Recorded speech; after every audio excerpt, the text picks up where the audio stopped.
Now, should parents be able to opt their children out of religion class in denominational schools? Joining me now, writer and broadcaster Barbara Neeson, and secular parent John Hamill is on the line. Good morning and welcome to you both. Good morning. Good morning, Pat. Barbara, tell us about your own experience. Well, you might guess from the accent, I'm new to this part of town, and I recently had the challenge of finding a school for my 4-year-old. And I was taken aback at how many schools were still Catholic controlled and how difficult it was to find a school that was either, there are no secular schools, but a multi-denominational school. And it got me thinking about how other parents were navigating this, and that led me to speak with John about his experience. So between us, I'm primary school and he's been through the mill in secondary school, so it was quite an eye-opening topic. Okay, so how did you resolve the issue for yourself? For myself, honestly, Pat, I ended up having to go to a private school. My son now goes to private school. There were 4 Educate Together schools within 8 kilometres of where we live. There were no spaces for him, not even for the foreseeable future, but there were 30. So the schools were there, but no space. No space. There were 30 Catholic schools primary schools within the same area. And although it is within the Constitution, you can opt your child out of religion. I'm an agnostic. My husband is a vowed atheist. So that we really did not want to be pushed into that place. We didn't want our son to feel othered from the outset.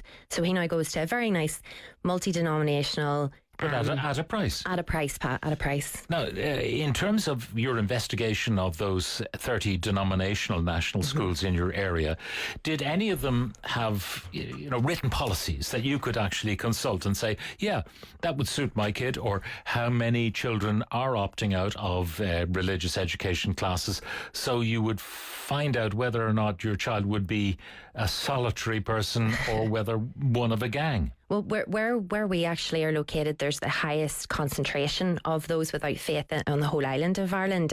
So in a way, you'd hope that he sort of wouldn't be on his own. But in my investigations, there was a lack of transparency. Some schools were very forthcoming about the step-by-step procedure. Others were phrasing it where you would have to write a letter to the principal, the headmaster, to ask for a meeting in order to ask for permission. And that isn't actually how the law is set around this. So it was immediately off-putting for a parent such as myself. I didn't really want to engage in a battle of wills, if you like. Now, you mentioned you might have opted for a multi-denominational school, so therefore you don't have any issue with people of many denominations mixing together. Oh, I have no issue with anybody or anybody's faith. In Ireland, there are no secular primary schools. The only option is a multi-denominational school. There is none currently without faith. That was the only other option that was available to us. And my son will, as he goes through school, probably he's already been exposed to religious thinking, but it's a variety of religions, and it's also taught in a critical way where he is taught to question it and look at it in a more examine it rather than just believe it, and that was the option that was available. Now, in primary school, one of the big set pieces in Catholic schools would be the communion, First Communion. Yeah. And, even kids who don't come from a particularly faith-filled home often say, I want to go along with this because of all the other attractions attached to the ceremony and parties and money and all the rest of it. That's certainly escalated since I made my communion. I've 14 years of Catholic education. I was raised in the faith. I understand why parents put families through the rite of passage, why they want children to go through that. I do understand that, but I do believe in part that is because religion is so present within our classrooms in Ireland. There's a social pressure that goes along with that, and I think you're absolutely right. There is a danger of children who don't have faith or come from a different faith. Pat, let's remember that Ireland is changing.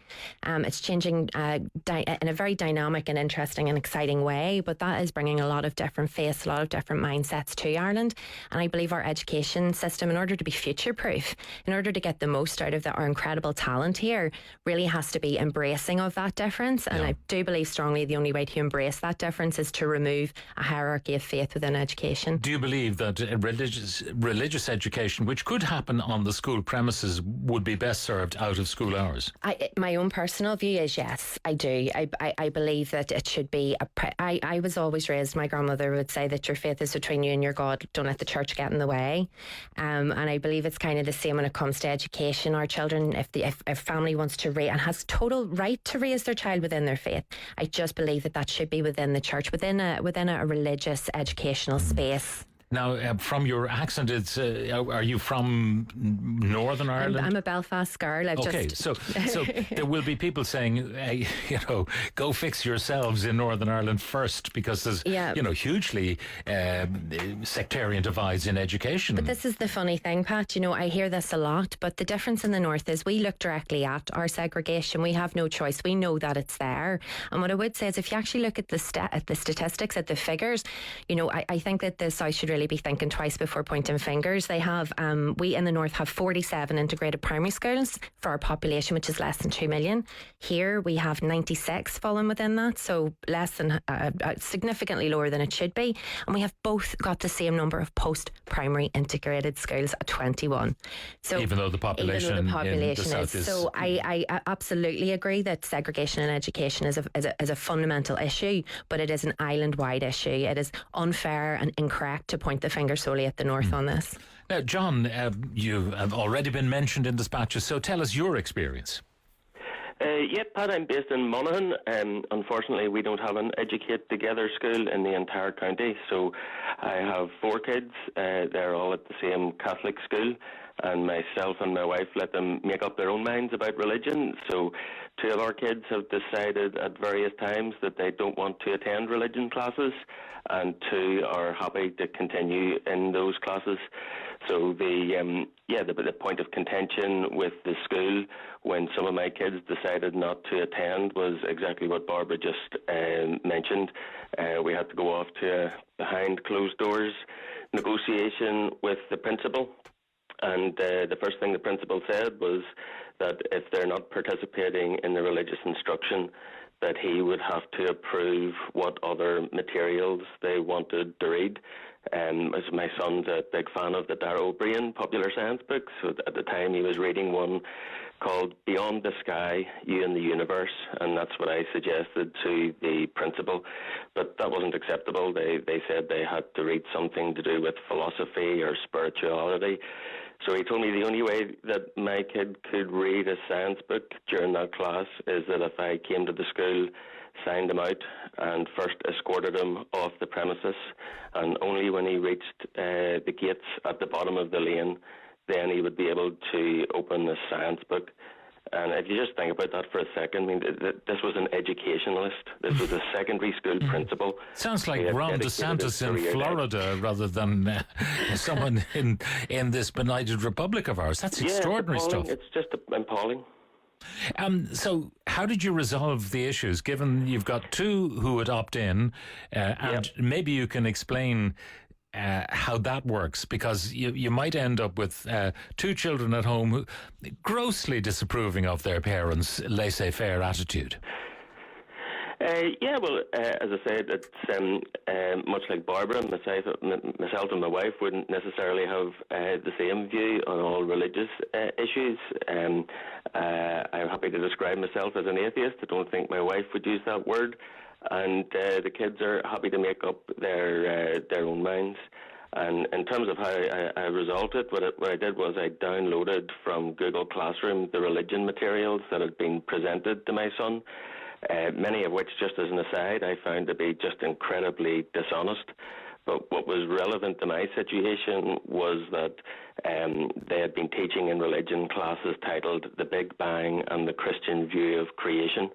So I wrote to the principal and I asked, why is it that the rest of the class during religion can read the Roman Catholic Church's perspective on the Big Bang and creation, but my son can't read Darragh O'Brien's thoughts about the Big Bang during the same class? And after that, he agreed that my son could read whatever he wanted. But then we had the issue with my daughter when she decided she didn't want to attend. She preferred to swap into a different class, and the answer is just a flat no. As Barbara says, the Constitution explicitly states that any school that accepts public money has to allow a kid to not attend religion if they don't want to attend religion, but the school just says no, and they're essentially forcing other people's children into religion classes against parental wishes. Now, the question of an Educate Together school, you don't have one of those in Monaghan, so your issue is really the lack of availability. I mean, you're happy to live and let live denominational schools if you had a choice. I don't mind the fact that the bishop is the patron of so many publicly funded schools. I don't mind what the religion is of any public servant. I don't care what religion a Garda is. I don't care what religion a nurse is.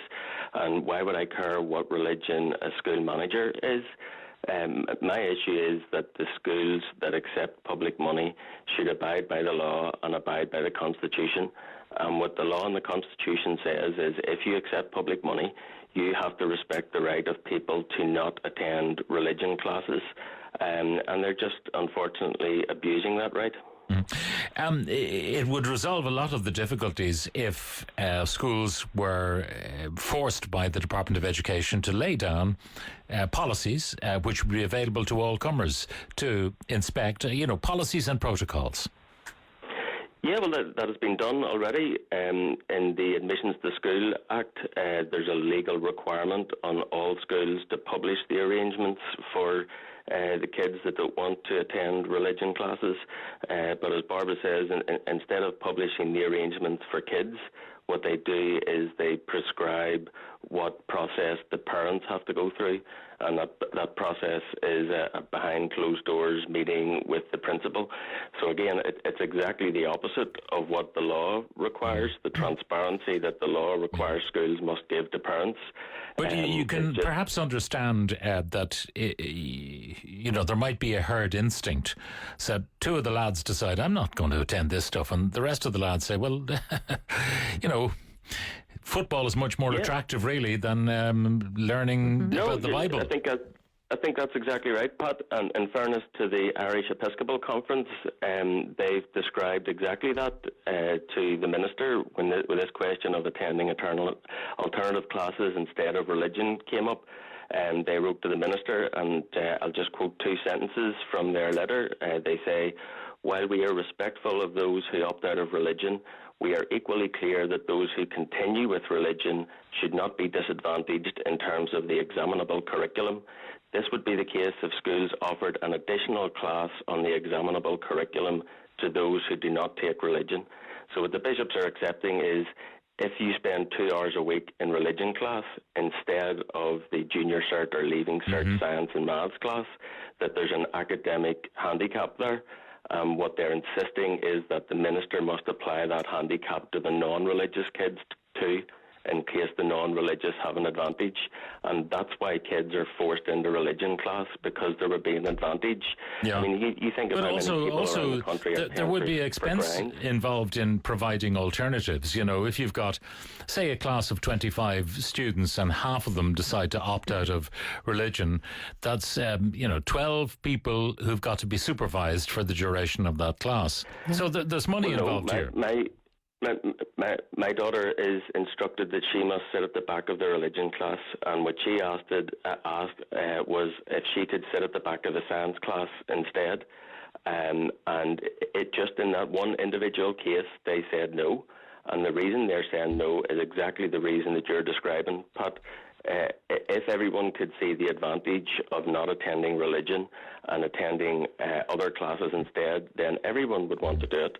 And what do we do instead? We say, well, if we live in a country where lots and lots of people don't want to study religion, then we have to spend public money forcing them into religion classes so that the bishop can proselytize other people's children with public money. It's a thorny issue, I know, because, for instance, if you decide that you have a half an hour that is taken after school for religious instruction in whatever denomination, and the school bus arrives at 4, and your class in religion outside of the curricular timetable doesn't finish till 4:30, what then?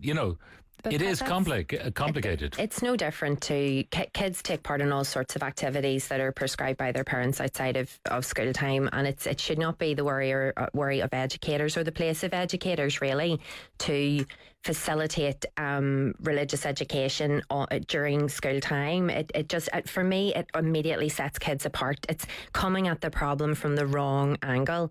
We should be looking at how do we bring our kids together? How do we foster an environment and a community where they all feel equal, where they all feel safe and respected? And we cannot do that with the system as it is at the moment. All right. Well, I don't think we'll resolve it this morning, but it's a very interesting perspective from both of you. John Hamill, who's a secular parent, and Barbara Neeson, freelance writer and broadcaster, explaining their experiences of trying to opt out of religion in schools.